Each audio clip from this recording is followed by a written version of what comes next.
দীর্ঘ ছবি। অত্যাধুনিক প্রযুক্তির ভিড়ে ঝাঁচরুটিকে আনমনেই হারিয়ে ফেলছি আমরা। হারিয়ে ফেলছি আমাদের ইতিহাস প্রসিদ্ধ ও টেরাকোটা পুতুল। জগৎ সভায় শ্রেষ্ঠ আসনই থাকবে চিরকাল। আপনাদের সঙ্গে আমরাও আজ সংকল্পবদ্ধ। লুপ্তপ্রায় শিল্পকে কোনোভাবেই হারিয়ে যেতে দেব না।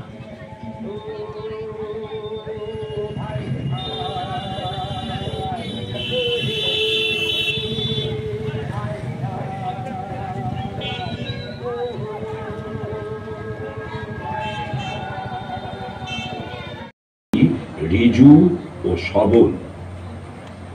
শুধু বেনি নয়, পাট থেকে যে কত রকমের নৃত্যব্যঙ্গের রপ্তানিও বেড়েছে বহুল পরিমাণে।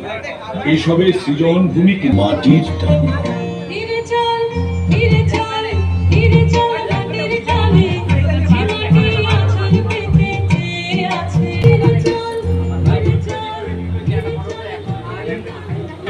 মাঠে এবার শহীদ কর্নারের মণ্ডপে পোড়ামাটির খেলনা, পুজো পার্বণ সংশ্লিষ্ট।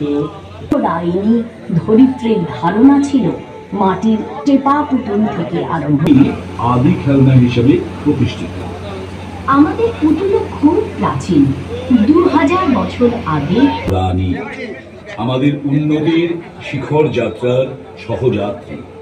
সেই বঙ্গরানীদের আমরা তুলে ধরেছি আমাদের পুজো মণ্ডপের 61তম বর্ষে আমাদের এবছরের শারদ বার্তা।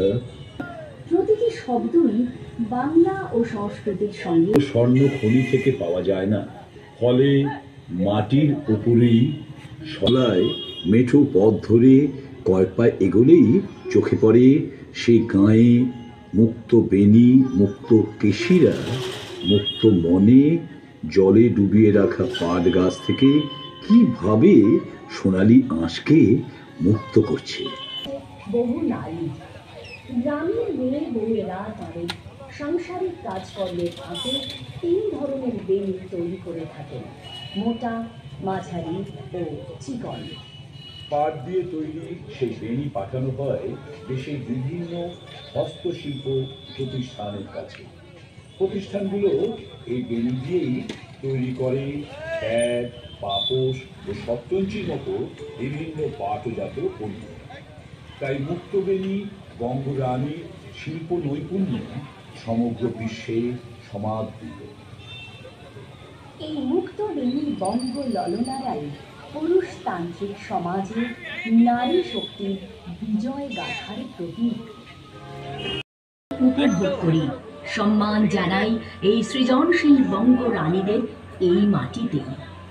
যে মাটিতে সোনা ফলে সে মাটিরই দেখব ছবি। অত্যাধুনিক প্রযুক্তির লোক ঐতিহ্যগুলোকে পাট শিল্প ও টেরাকোটা পুতুল।